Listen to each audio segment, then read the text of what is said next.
So, welcome, moms. It's nice to see your faces. So, I have got 8 other women on here right now with me, and I love that. And they're women that I love, that are important to me in my life. And these are relationships that a year ago, a year and a half ago, all but two of you so far, a year and a half ago, I didn't even know you. And yet we've become dear friends and very, very well connected. And I love that. Like I've said in in the Marco Polo group just last night or this morning, that I love seeing the genuine connections that have been made and the interactions between you women. So I just love it. It's beautiful. Um, it's definitely enriched my life, and as you different moms have shared, it's enriched yours as well. So I love this idea of women getting together and realizing, oh, we don't have to compete with one another. We don't have to feel defensive or insecure around each other. We could actually just be friends and support and encourage and cheer each other on. And I love it. I love it. Okay, so we may have a few new moms, remember please that when I say moms or mothers, I am talking about those who nurture. So, and we all as women nurture. And I wish, me personally, I think so. Let's just call it women because we know that nurturing is one of our greatest attributes, right? And then nobody feels left out. No one misses that message, right? So it's women. It's part of who we are. That's one of our traits is we mother, we nurture. So anyway, but I don't remember where I was going with that, but I am anxious to hear what you all have to share today. And Kristen, I'm glad you're back. Kristen has had a very busy summer and has not been able to join us much, so it's nice to have you back. But I'd love to hear what any of you have to share about what is going on in your lives, what you've been reading, what you've loved. Lindsay, did you want to share? Did you want to start with your story that you just finished, or? Um, I could. I'm just really thinking about that talk I reread this morning from President Eyring. I know not everybody is a member of the Church of Jesus Christ of Latter-day Saints, but what he talks about with women and our divine birthright to nurture, it's so good. Like it's just been so good to read this morning. I was just bringing it up so I could read part of it. I copied and pasted it into the Marco Polo for those of you that are in there, but I could always read those parts too. But I love this part. I'm just gonna read it. Yet, whatever your personal circumstance, you are a key part of the family of God and of your own family, whether in the future, in this world, or in the spirit world. Your trust from God is to nurture as many of His and your family members as you can with your love and your faith in the Lord Jesus Christ. Your practical challenge is to know whom to nurture, how, and when. You need the Lord's help. He knows others' hearts, and He knows when they are ready to accept your nurturing. Your prayer of faith will be your key to success. You can depend upon receiving His guidance. I just think as we learn about nurturing, it's so key that we know who and when and how we do this nurturing. And that's why we read these stories, and it helps us key into how we do this. And for some of us, it comes more naturally to nurture, and others, it's something we really do need to pray more and understand and rely upon the Spirit to help us figure out what we're supposed to be doing. I love that. That's beautiful. And it would be great if you sent the link here too. That would be awesome if you don't mind. To the talk. Yeah, yeah. But how beautiful that idea of us having really a responsibility to nurture those around us and being aware of that and looking for those opportunities. I think that's so beautiful. And I loved what you said at the end, which reminded me of who ladies, remind me who just posted this morning. Was it That was me. that was you, Sarah? Okay. Yes. Sarah, tell us about that. That was beautiful and so important for us to learn. Go ahead and I skimmed the article and I saw Linnell's comment on it. So Can you Oh, share I that? didn't see Linnell's comment on it. I'm not on Facebook all day, but I'm not saying that you are. But anyway, Yeah. uh, Wait a second. I'm just kidding. no, I came across an article about how like just as mom giving her perspective on how sometimes it doesn't come as naturally to like want to be home with your kids and to enjoy that and find satisfaction in it.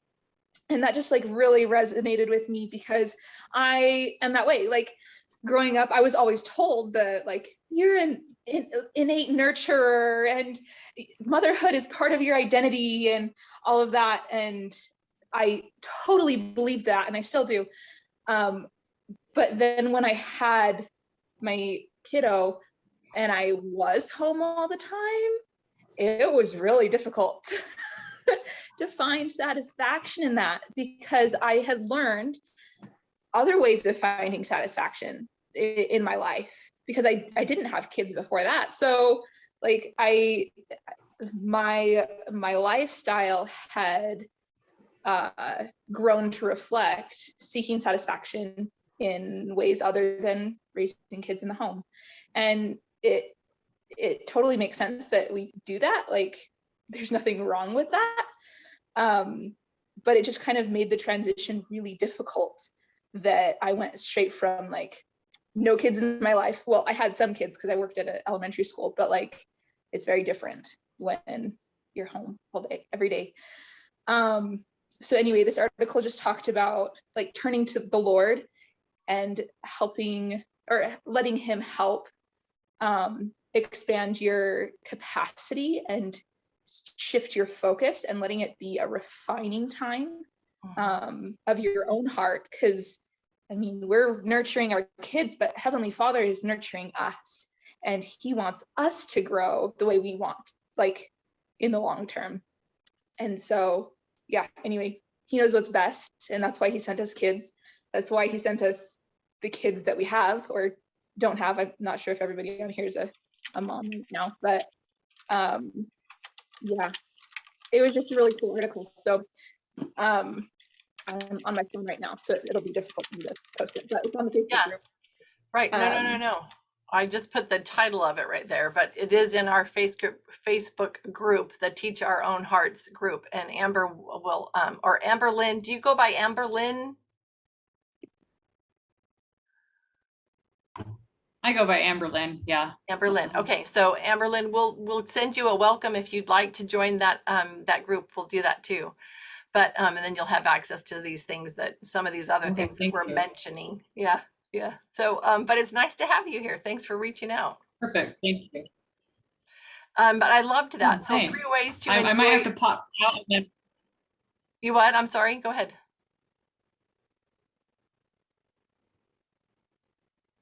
Oh, I was just gonna say, sorry, I might have to pop out and pop back in. My internet connection seems a bit unstable here, but I don't want to interrupt your group here. No worries. My goodness. You'll see we pop in and out. We have all kinds of things happen and kids run through and, so don't worry. It's pretty casual. And I was having internet problems for Thank you. weeks. So no worries. But that article, 3 ways to enjoy staying home with your kids. One of the main, the opening thought is we don't all naturally enjoy that. And I think that's such an important thing to be said out loud so that moms can say, oh, okay, so I'm not a horrible person because I don't just right from the get-go think this is the greatest thing ever and this is what I want to do 24/7. And so I love that. And then like Sarah pointed out, these beautiful these beautiful ideas that, hey, wait a second, maybe this isn't all about your kids. Maybe it's a lot about your own growth and development. And so maybe you could have a different perspective and that could help you along the way. And you could use these tools. So it's a great article just from what I skimmed. So I will go back and study that. And I think that'd be a great resource for you to look at and study so that when moms say, oh, I could never do what you do, you would maybe understand where they're coming from and how you could be a blessing in their lives to help them maybe be a little gentler with themselves and be a little more open to more possibilities, you know, for their relationship with their children. So anyway, okay, any other thoughts on this, what we're talking about here? Anybody want to share anything about this before we go on? But thank you, Sarah, for posting that. That was great. Okay, I have a question I want to put out there that might be, I just think, I don't know, it popped in my head this morning and I thought, okay, this is a question I want to ask. Does mothers of influence need well-educated heart? And if you think so, I'd love to know why you think so. Why does a group, how can a group of women getting together as friends and connecting, why do we need, or how can we benefit from well-educated heart? If so, I'm separating homeschooling because, you know, definitely we can help and support homeschoolers. Definitely that's part of what we do. But Mothers of Influence is so much bigger than that. It's all the women, all the ages, all the stages, and the messages that we need each other, and that there are so many benefits that come when we connect with one another. But how is well-educated heart a part of that? How does that help us? Lindsay Bunting. I think it's like vital to like the depth of our relationship, because like I got into it with homeschooling, but quickly realized that it was warming my heart more than my children's. Like they were picking up on it, but I was more ready to receive it. So all of these things that I thought were for my kids, like were for me. So as I studied American history and the nature topics and the cultures of all these places around the world, it warmed my heart. And so I think that all of us here we've had our hearts warmed by the well-educated heart, and that's what bonds us together as women of influence or mothers of influence.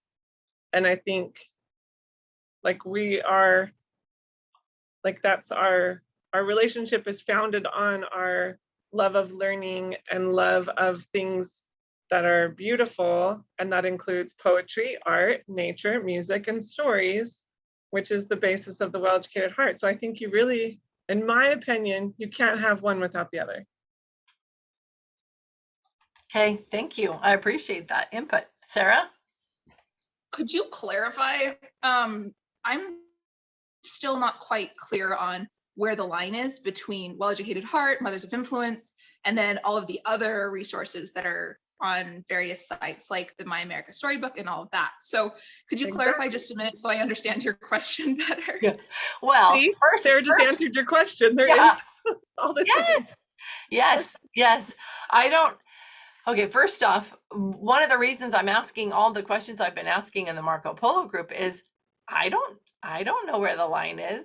I'm trying to figure out, is there a line? Does there need to be a line? What's, you know, where does all of this, where do we all exist, and what's the point? And how do we help bring what we're experiencing here in our group, you know, these very genuine, real connections. I mean, we feel like we have best friends in all these women that are in our group, and that's not I'm not gonna say not normal, because I think it is normal. I mean, it could be, should be, you know, it's natural. It's not normal. How about that? Is that a good way to say that?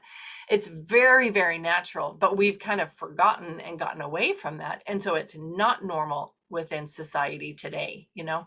So, and I think when we look, maybe we're looking with our minds, with our intellects at the website or at the app or at the Facebook posts and comments and things, and not using our heart so much. So this is kind of what this discussion is about for me anyway, is having you talk and share and having us kind of together figure out what this all is, so that we can then share and support, help these other women, or if we can we can we help more women be able to access this kind of connection? Can we do that? Is there a way to do that? Or do we just stay in our little bubble with our, I don't want to lose this. I don't ever want to lose this group of core friends that we've developed here. But how is it that we can take what we've experienced here, bring in more people, more moms, right? But also help moms develop these kinds of connections in their own lives. Like I feel this, you understand, I feel this this tug to do more, and I'm not sure what the more is. So I'm hoping you're going to fill in the gaps for me today. So Linnell. Last week, I think I would have had a similar answer to Lindsay, where I would have said, yeah, they're absolutely connected. You can't have one without the other. But I met up with a friend this past week, and she is running her own Mothers of Influence, and she has no idea about Well Educated Heart. What she described to me is that she wanted some connection, and she handpicked some ladies in her congregation. She invited them over for a book club. And it's been going for several years now. She said it's wonderful. And she just wanted to have intelligent conversations with people about topics that are generally more difficult to discuss. And she mentioned things like politics, like marriage, like I'm not sure what other topics, but I was listening to her and I was like, that's amazing. In my mind, I didn't tell her any of these comments, but I was thinking that she is doing a Mothers of Influence and she feels fulfilled by this experience. And she has found these connections. So she's doing it. And so then when you pose this question, it makes me think, well, Well Educated Heart absolutely enriches our Mothers of Influence group. I feel like the concepts and principles of Well Educated Heart add the depth, like Lindsay said, but it's kind of like it gives us a recipe. So I'm going again with the culinary analogies that we've been going off of. But I feel like Well Educated Heart gives us a recipe, and there are women out there who can just eyeball it or just figure it out as they go. They can get to the same point of creating a delicious meal or having connection in a Mothers of Influence group without knowing the principles of Well Educated Heart, because everyone has a heart and everyone yearns for the same basic things.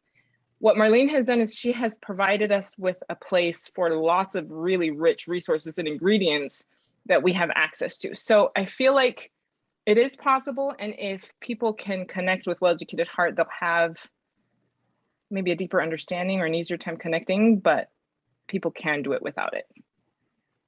Okay. I agree. Melissa. I agree. I think Mothers of Influence is a way to connect and build each other up and help each other in learning on our own and developing that. And I feel like Well Educated Heart is like a pantry. So we're saying, hey, look, I got this great recipe. I love it. I use these ingredients. And then somebody else can go to the pantry and go, whoa, there's a lot here. I want to try this way and do a different way. And I feel like if a mother is using real good food for her children, those children are going to grow up, hopefully, learning how to use real ingredients and make good food. And that's going to influence them and teach them how to do that. And I feel like it's from the top down. I feel like it's the community is supporting each other in figuring out how to use the pantry. And then as mothers explore the pantry more, their kids are exposed to the pantry and then grow up wanting that pantry instead of, the frozen food section or whatnot. Yes. And so I feel like it doesn't have to do with homeschool or curriculum or anything necessarily, but Well Educated Heart is just a stocked pantry that's already there for people, but you don't have to use that pantry. You can use a different pantry. You can, get your ingredients anywhere you want. I love all this food analogy. It's great. And that's great. And it makes sense. It really makes sense. I love this. And okay, this is kind of where I want to get to, because where did Well Educated Heart come from? Marlene will tell you every day, it didn't come from her, right? She's the finder, right? Of all of this is what she said. So it all comes from right, from God, and everybody has access to that. It's just I love the well-stocked pantry, Melissa. That's so good. Daisy. So I love especially what Melissa just said. So hopefully I don't sound like I'm rambling, but I'm gonna share a little like my personal experience with a well-educated heart and mothers of influence.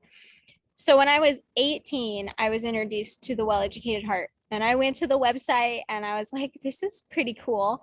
And I was 18 years old. So I was like, what am I going to do? Am I going to go to university? Am I going to plan to go on a mission? What am I going to do?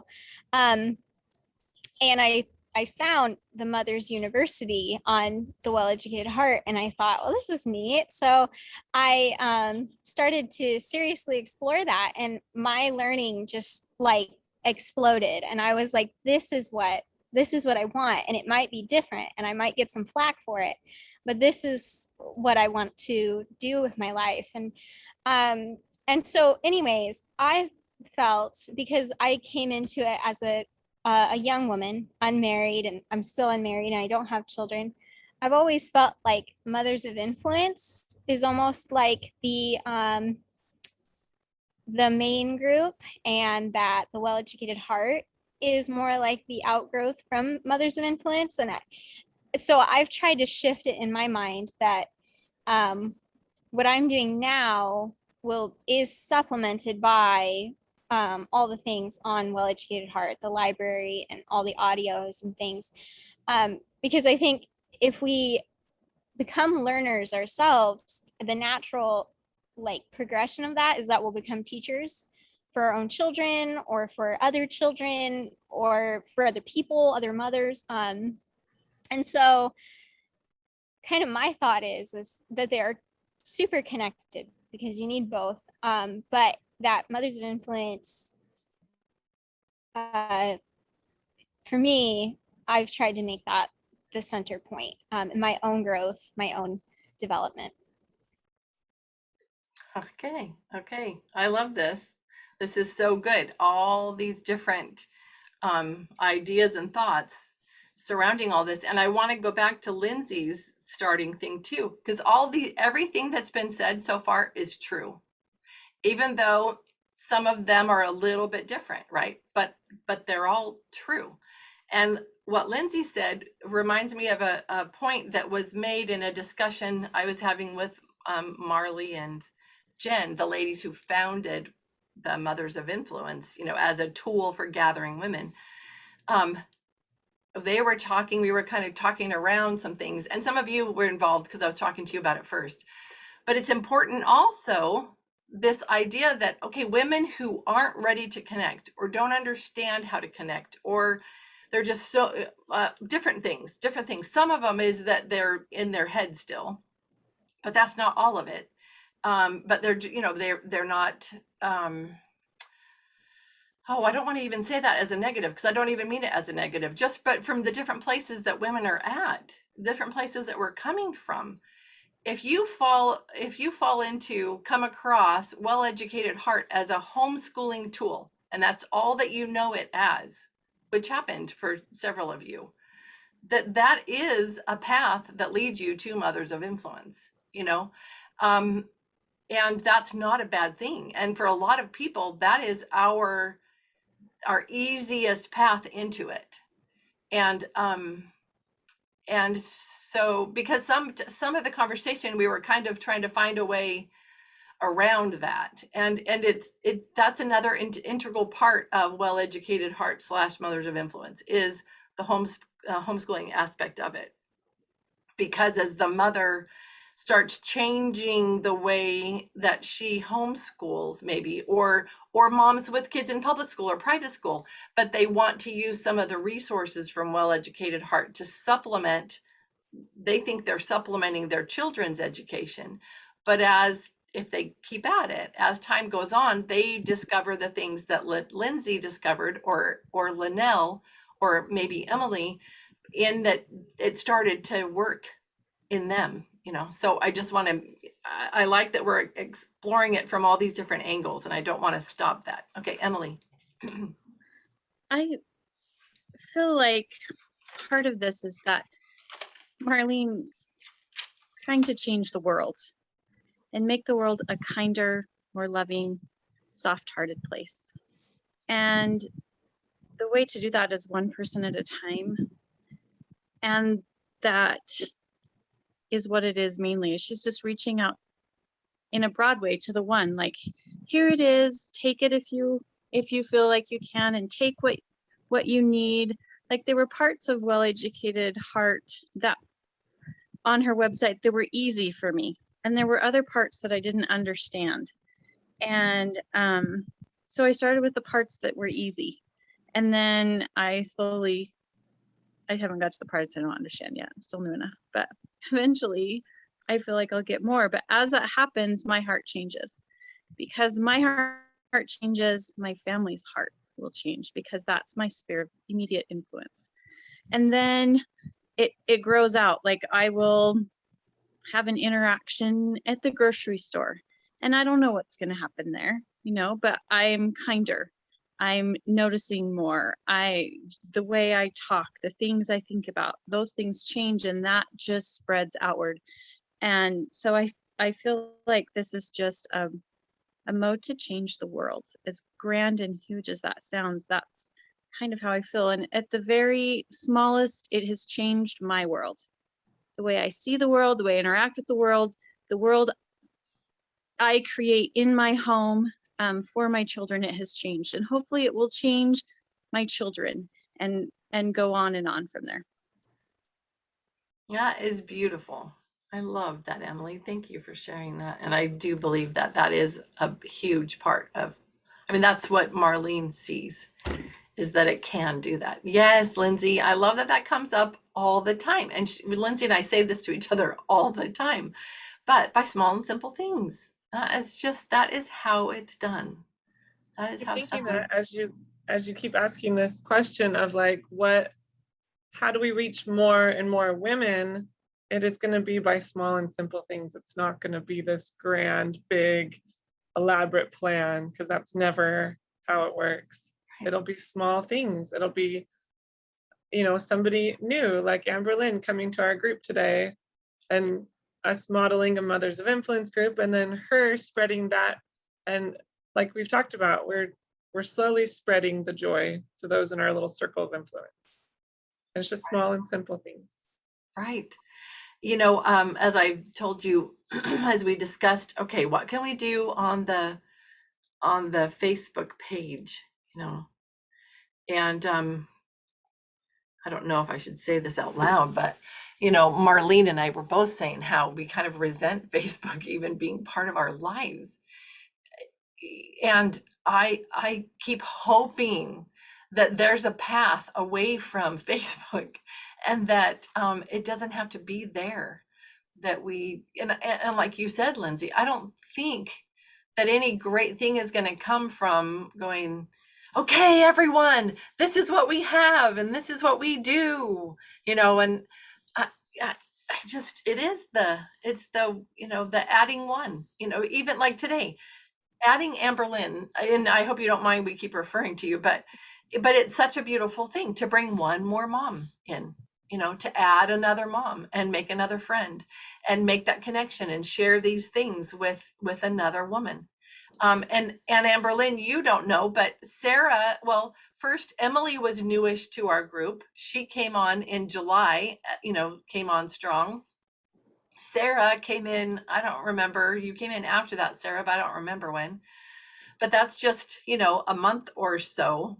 It's within that time from July to now. And Daisy came after that. And so, this group just keeps bringing in more moms. And I love that. I think it's just so beautiful. And then some of the moms have gone, they've gone on to start doing some of these things around in their own areas, and are meeting with moms, and don't come back here as often because they've got their own groups now. And that's beautiful. I don't know. Amy just met in person with Marlene the other day because they found out they live in the they're both in West Jordan. And so they're like, oh, well, we should get together. And so they did. And they spent about an hour together in a park and decided we've got to do this again. And so, that's great. That is so good to make these other connections in person. And then I mentioned to you all that this week, every single day, I've been placed somewhere where I was in direct, contact with another woman, and it just came up naturally to share these ideas of women getting together and connecting and how that's done. And anyway, so it's just been really, it's a natural, easy thing. Could I ask how those conversations come up? There's been a couple of times I'll be at the grocery store, like doing my thing or whatever, and I'll see another family and think I could share Well Educated Heart with them. Like that would just bless their lives. Just that would be so cool. And I have like zero experience like striking up conversations in a grocery store or just talking to people without having a purpose. Yeah. Like I have this thing that like I need to talk to so and so about, so I go seek them out and talk to them about it. But I have less experience with striking up conversations and sharing things like that. Okay, well, I'm going to put that out to, that's a great question. Great question. I'm going to put that out to the rest of you moms, because I'd love to hear what you have to say about that. How do you do it? How do you strike up a conversation with a stranger when you feel like I should share? I'm not really great at sharing Well Educated Heart because it just doesn't seem to come up for me, but I am really good at talking to everybody at the grocery store. So I can share my tips on that. But like, especially a family with little kids, like it's really easy to just comment on what the child's doing or start talking to a child, or if my kid waves to them, I don't know, you just kind of interact, and then pretty soon there's like a conversation about whatever they're making for dinner. I actually don't know how it happens. You just kind of get in there. Or sometimes if you just stand in the same place long enough, then you start talking about whatever you're there for. Words just fall out of your mouth. They just come out, and then pretty soon it's like, oh, you guys homeschool? Is that why all your kids are here? It's just, I don't know. There's just all sorts of conversation, but I honestly, never mind. I don't have any really good tips. That just happens. No, that's good. That's good. Other moms want to add to that? I know you do it, Emily. I know, Linnell, you've had an experience with it. I know Kristen does it. Anybody want to share? Whenever I'm in a awkward situation where I have to figure out how to talk to someone, I try to look for something like, I don't know, like if they, this probably wouldn't happen in the grocery store, but if they have a pet dog, you'd be like, oh, I love your dog, he's so cute. And I mean, genuinely motivated to say that. I would never be like, oh, I just want to share my message with you. But something that's going on, like I think Lindsay said, what the child's doing or something, and then have a genuine conversation. And if you're supposed to share about the Well-Educated Heart or Mothers of Influence or anything like that, I think the Lord will help that conversation happen in the way it's supposed to. But I've had success with finding either something I have in common with the person, or by finding something that they enjoy. Yeah, and just some neutral something, like the story about, I can't remember, sister whoever, who was in the grocery store and not on her phone, right? She had that impression to not pull out her phone when she was in line. And she even says, I said something so incredibly, witty, like, hey, you must have a cat, because the older gentleman had cat food in his cart, So sometimes we can feel so stupid about the thing that we said because it was such a dumb opening for a conversation. But for the person on the other side who had just had this experience of somebody noticing them and caring enough about them or being interested enough about them to strike up a conversation, that's usually not a bad thing. Emily. I was just gonna say, I don't have any specific time, mostly because I use the resources found on the Well Educated website for educating my daughter. We'll be out and about and we'll have a book with us or something, and someone will ask, or we'll go somewhere and she's like, oh, I'm doing my history, you know, right now in the waiting room. Or someone like, oh, are you homeschooled? Yeah. And that's kind of what brings it up. And so I haven't been able to share it as necessarily a way for a woman or a mother to soften and educate her own heart. Well, here's new opportunities, right? As we realize, oh, this is a conversation we can have. Melissa, you have something to say. If starting conversations like that isn't really natural to you, you can carry around like a business card with Well Educated Heart on it and just be like, you know, if somebody makes a comment, oh, you homeschool or something, and asks about it, you just be like, actually, this site has really helped me. And just give them a card and let them explore and leave it at that. So That's so good, if you want to Melissa. share, don't like talking or that. That's something Right. you can still do that and not have to stress so much.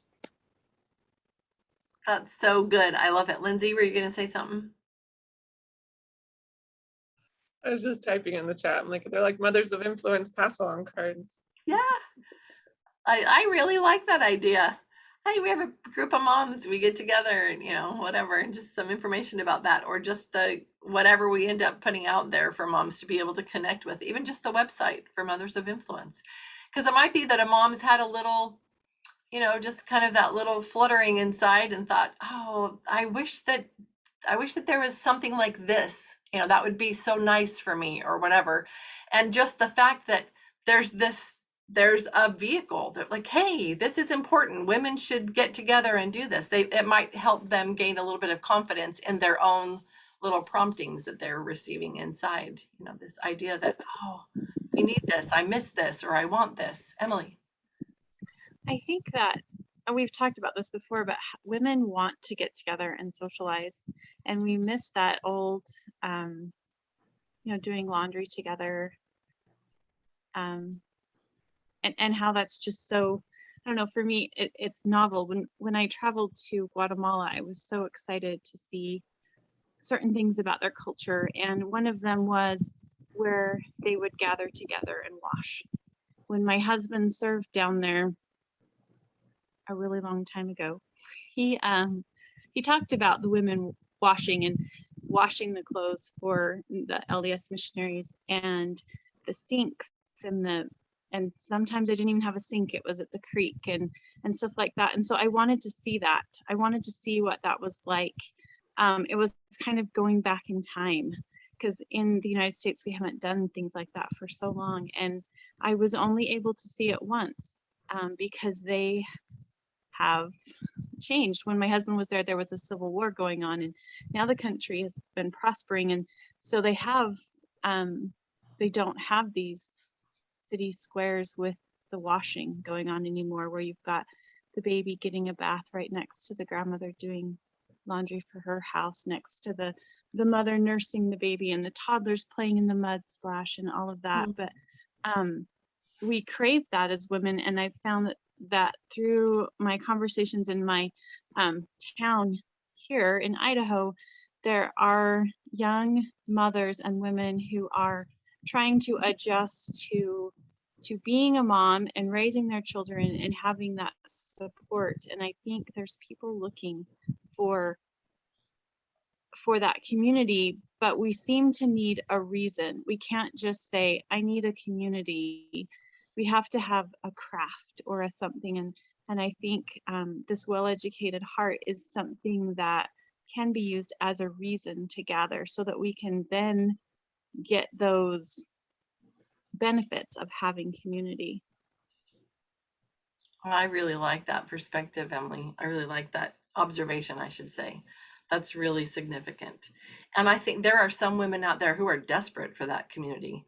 And we haven't provided that. We haven't had that for such a long time. And my neighbor across the street that I talked to just last night, she came in and just came to the door to pay my son, and I invited her in, and she hesitated for a minute, and she kind of just okay. She came in and then we just chatted for about an hour. And she's a retired community health nurse. And I asked her how she was doing with retirement. She said, it's hard. I miss the conversation. I miss the camaraderie, you know, with the other women at work. I just miss that so much. So that was interesting. I wonder how many people in all the different areas of their stages of their lives just want some friends, some people to connect with, to have conversations with, to share, you know, the good and the bad with. I think this is really significant. Can I talk again, Lori? Sorry. Sure. No, Emily, then Melissa.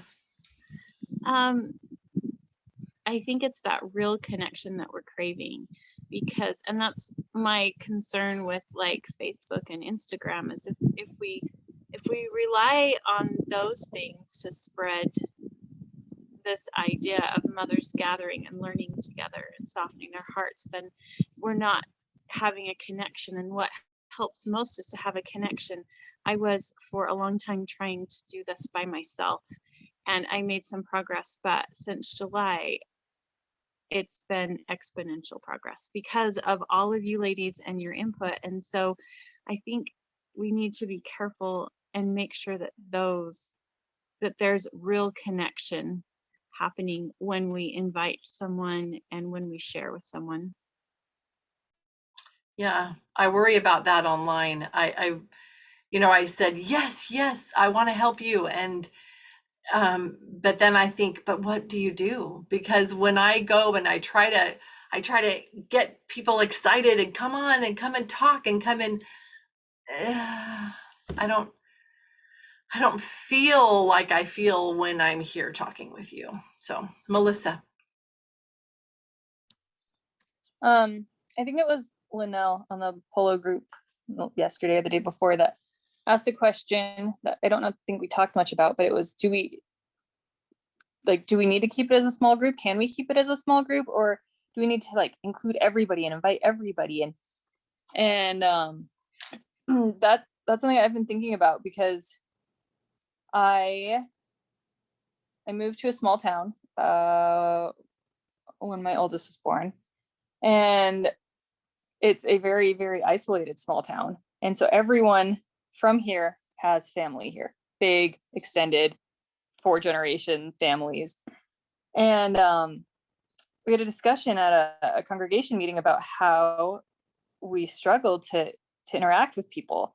And we'd invite people for dinner and they'd be like, no, we have dinner at grandma's every Sunday.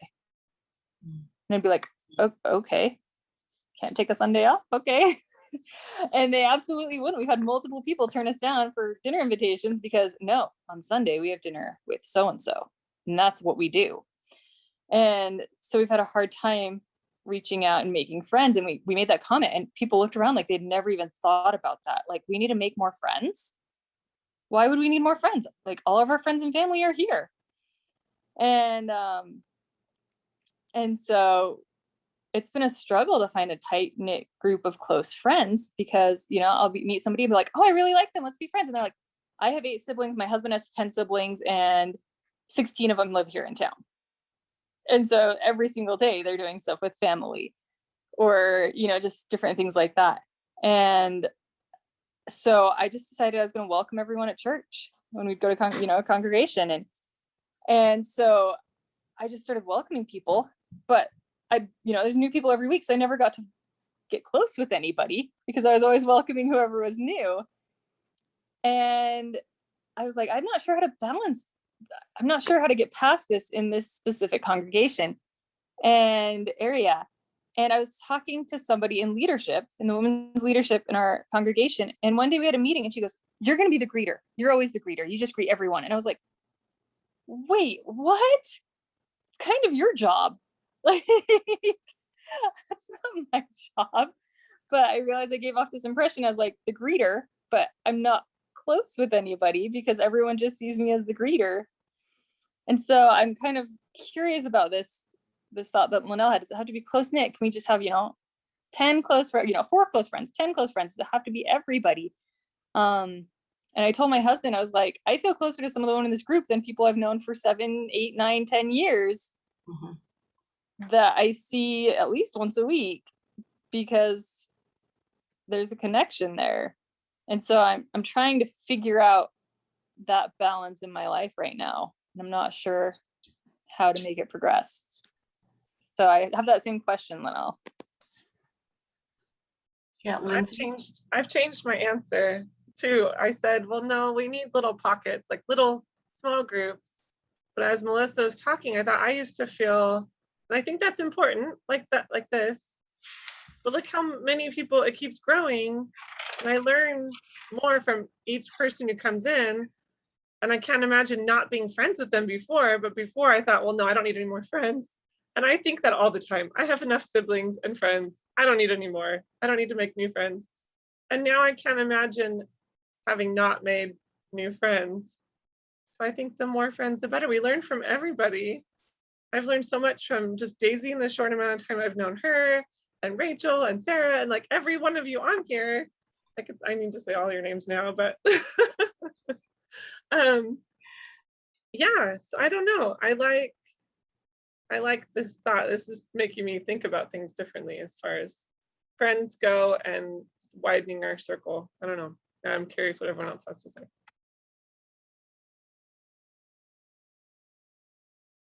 Me too. Can I say one little thing? Not necessarily about the circle of friendship, but in as you guys were talking about the well-educated heart and sharing it with people, and I kind of just got thinking, like, are we complicating this and making well-educated heart to be a program or a curriculum or some other thing? Because the reality is, well-educated heart is having a love for nature and good music and art and poetry and the stories that enrich our lives. Like, it's just embracing the really true and good and beautiful things in this world. And I think sometimes when it becomes more, about sharing the Mothers of Influence group or the Well-Educated Heart or like that, when we put a label, I don't know, almost makes us have to fit in a certain box to share, or like, you're looking for somebody who would be interested in. The reality is, what if there's somebody who just loves art and you connect with them on that, and then you're able to, as you're talking and you connect and, yes, we have this group and we love, discussing these things that bring us so much joy in life. I think sometimes we complicate it by adding the title, and kind of the same way we talk about curriculum and homeschool, that well-educated heart, it's not a curriculum, but it's a, and I think sometimes, like, can we not just love the good and beautiful things of this world and share them with other people and connect with people on those things and and help them to understand? It's kind of like when I taught that Sunday school lesson, sorry,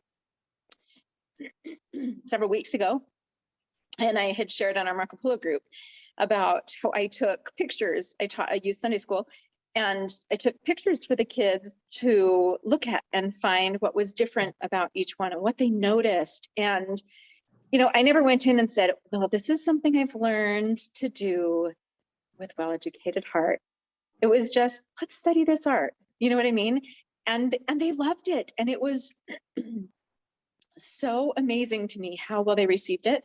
And so I think sometimes just we connect by sharing the things that we love, and that people sometimes don't know the things that they're drawn to yet because they haven't been exposed to it. And just in sharing that light and that love that we have found in various things, that just can make all the difference in how the connection works and how we're able to share the joy that we have found in our life. I really love that, Rachel. And I think my goal here is, now that I've been asked to figure out how to help women understand, I'm at this, I don't know, So I wanted to know what do you ladies think? How do you feel about this? How has it impacted you? How do you see it? How do you share it? Things like that. So I appreciate all the input. And that's how I've always seen it. I just like, I didn't even know it was a thing when I did it with my kids, right? It's how the Spirit directed me to live my life with my children, to find those things that were beautiful and share those things. And that's why I think I love the analogy of it being a well-educated heart, being a well-stocked pantry, this fabulous resource and a learning place where we can learn, oh, the reason why this changes me is because, when I add these beautiful things into my life, it warms my heart. It opens my heart to more things. It, provides that foundation, all the elements are important. It's just, we've been kind of, so we've been kind of curious because why are so many women so confused? Why are they struggling so much? So many of them are bailing. They're just saying, I don't know, I can't do this, because I don't have something in a box, or I don't have a written plan of how I implement this in my life. But because it's a thing from the heart, it can't be that way. So anyway, Sarah. Yeah, so I just wanted to just hop in and say I agree with everything that Rachel just said. That's actually what pulled me to the Well-Educated Heart and Mothers of Influence. It was originally introduced to me by my mom, who I think might have just shared it because she's kind of at the end of her homeschooling journey. I wasn't homeschooled personally, but she homeschooled my younger siblings, and they're older teenagers now. And she found this resource and was like, hey, I think you're planning on homeschooling, so here's a resource for you. So I explored it and I was like, okay, great. I'll put it on a shelf for later and pick it up in 5 or 6 years when my kid, who was just born at that time, is old enough for it. And so I joined the Facebook group, and that was about it. And then at some point I found the Teach Our Own Hearts YouTube channel with all of your guys' old conversations, and I must have watched one, and then it just kept popping up in my recommended videos that YouTube was recommending to me. And so I watched more and more and realized that it's not about homeschooling, it's about warming our hearts. And it took that long exposure for me to realize that it is about just warming our hearts. And if it's not filling us up, how can it overflow into our kids?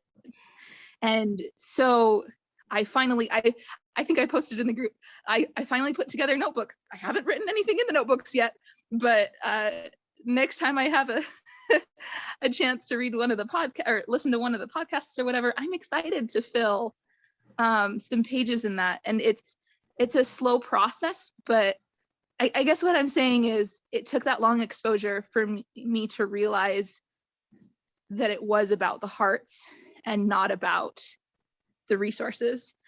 But yeah, I just wanted to pop in and interject that yeah, I think that's important to understand, but it's kind of hard when you're just looking at the website or just looking at the Facebook group, because it is so saturated with homeschoolers and people who are coming at it from that perspective.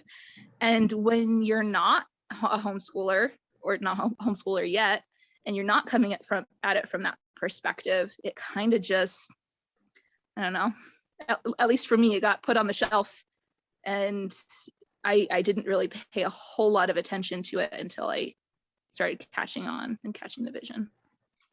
Yeah, I think that's super interesting. Lindsay, thank you, Sarah, so much for that perspective. I know. We're this way.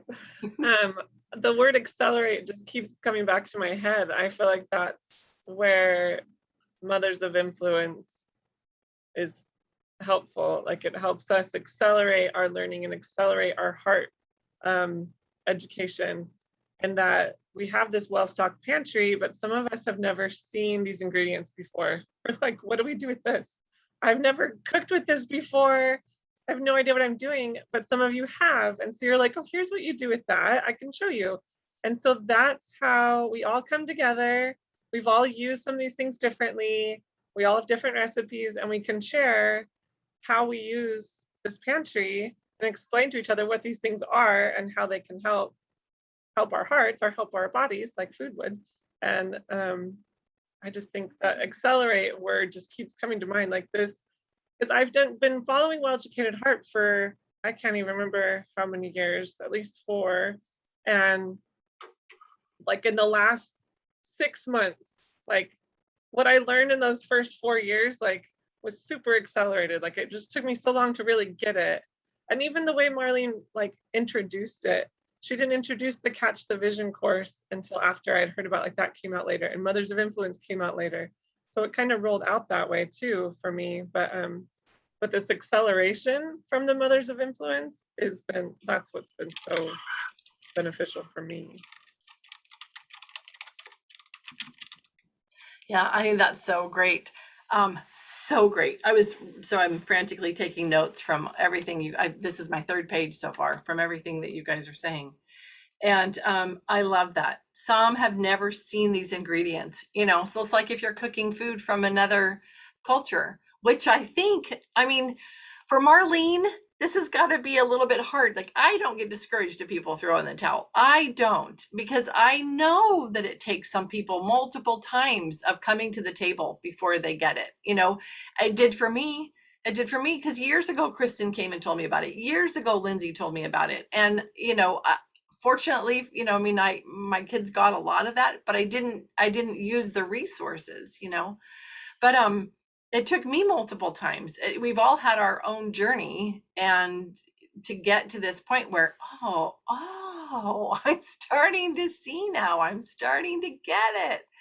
But even things like the different countries that we study and studying different cultures. And if you choose to, we're going to go try this food, or we're going to make this food, or we're going to experience this new thing. Even those very, seeming like, these are school experiences, homeschool experiences. But through that, we get to see, here's something completely different, something I don't know, something I didn't know before. And I'm learning, okay, Linnell, seriously, that looks so good. And it's like everybody's looking at your food going, what is that? What is she doing? So now my train of thought is completely gone. We all want to cook like Linnell. I'm sorry. And in the kitchen.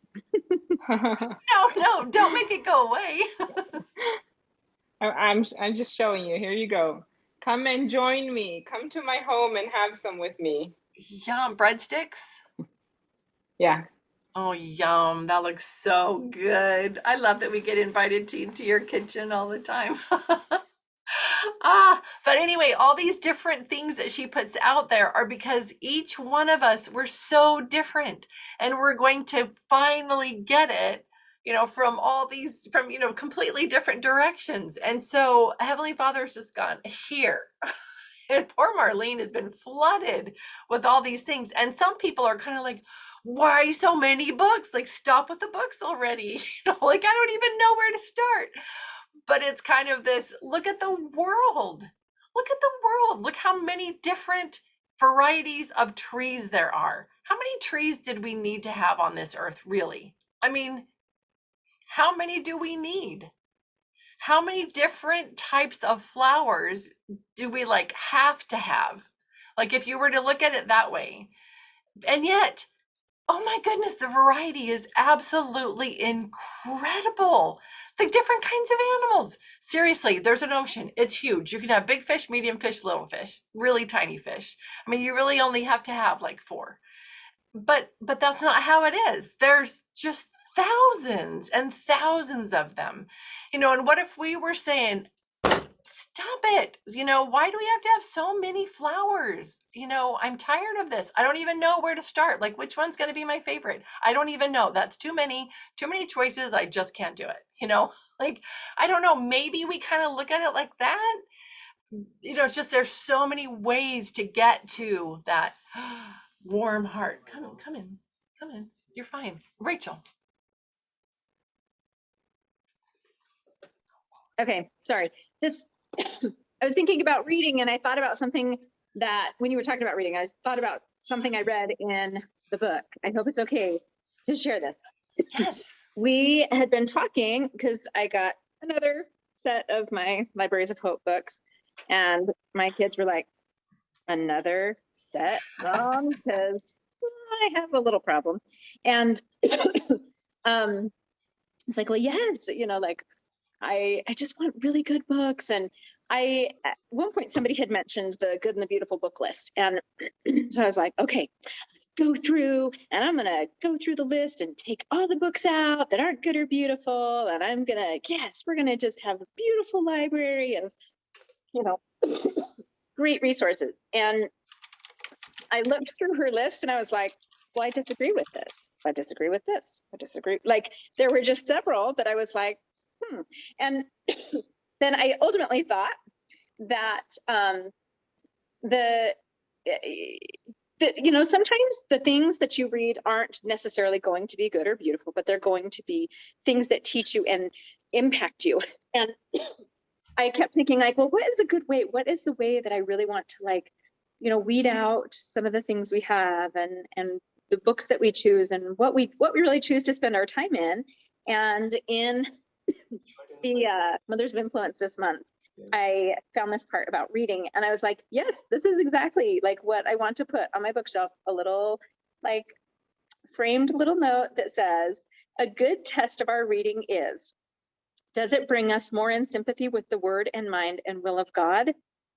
And then it goes on, but I was like, that's a great question, because some of the Good and Beautiful books didn't, because it talked about harsh subjects or there were, things like that. But ultimately, sometimes those are the things that make us more sympathetic and empathetic and give us greater insight into who God wants us to be.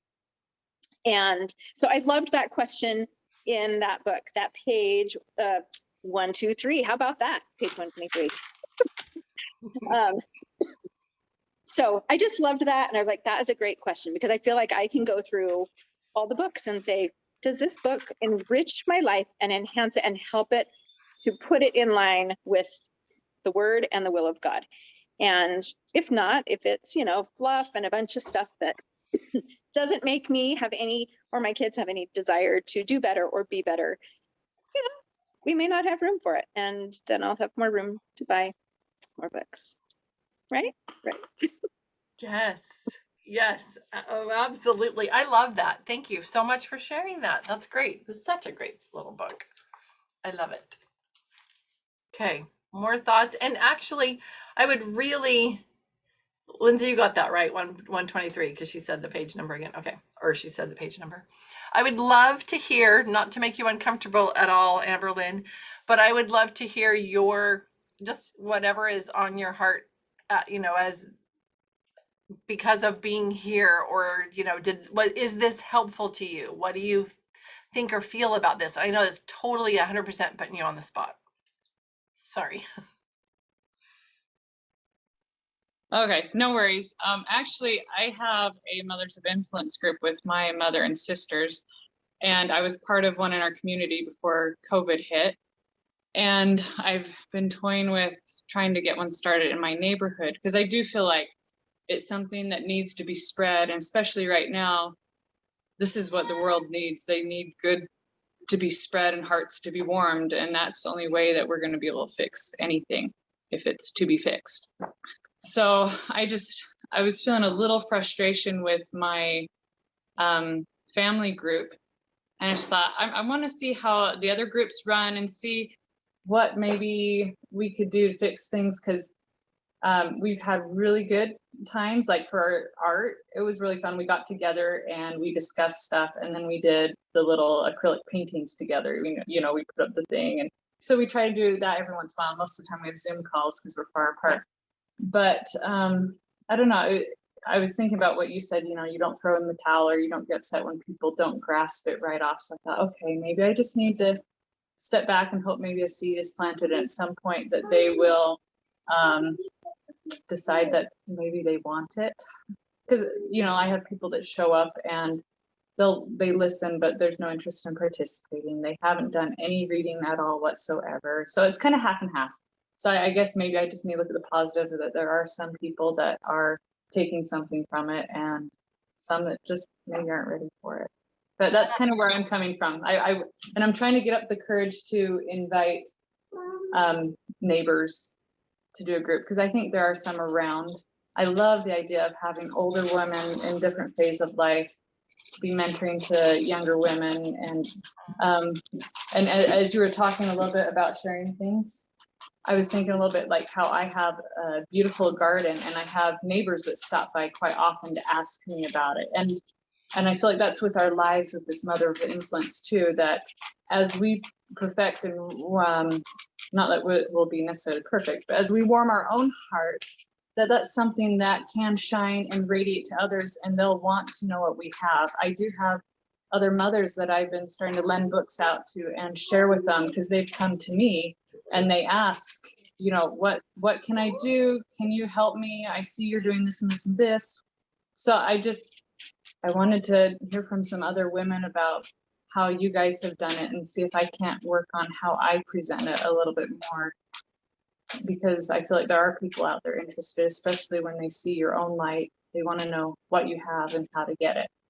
But then also, you know, how to help my family too, because I'm banging my head over it. I'm like, guys, seriously.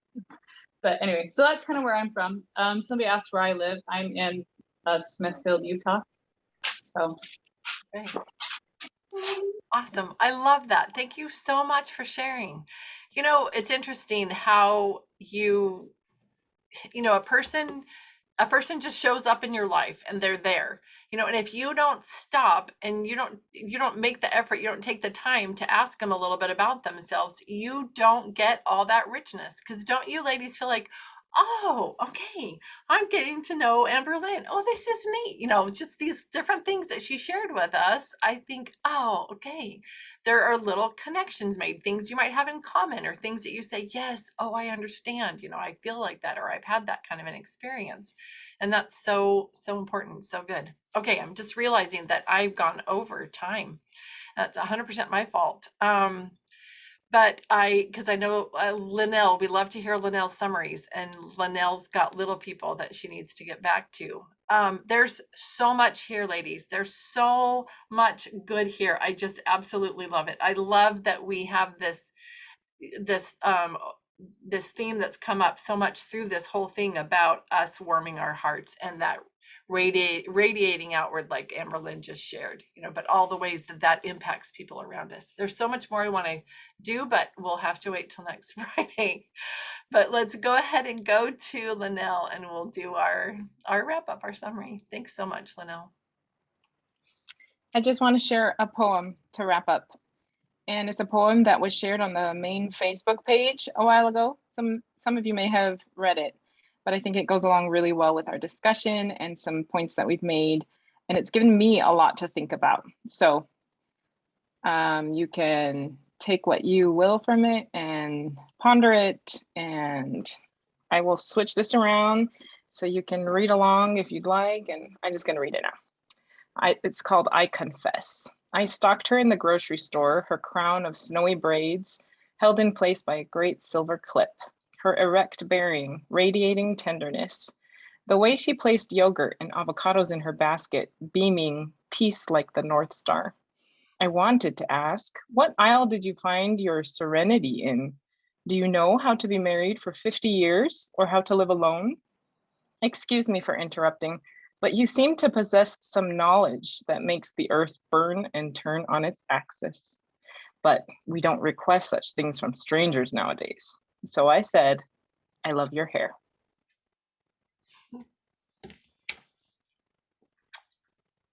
I think it's a beautiful and rich and wonderful opportunity to connect with women. And this poem motivates me to reach out to others, make those connections, open your mouth, share your heart, share your life, because that is when we can experience the most joy and knowledge and happiness. I love that. Thanks so much, Linnell. Thanks everybody else for being here. Amber, Lynn, thank you for joining us. It was wonderful having you here. And I hope you'll come back. Have an amazing weekend, everybody, and have a great week. And we will be back here next Friday.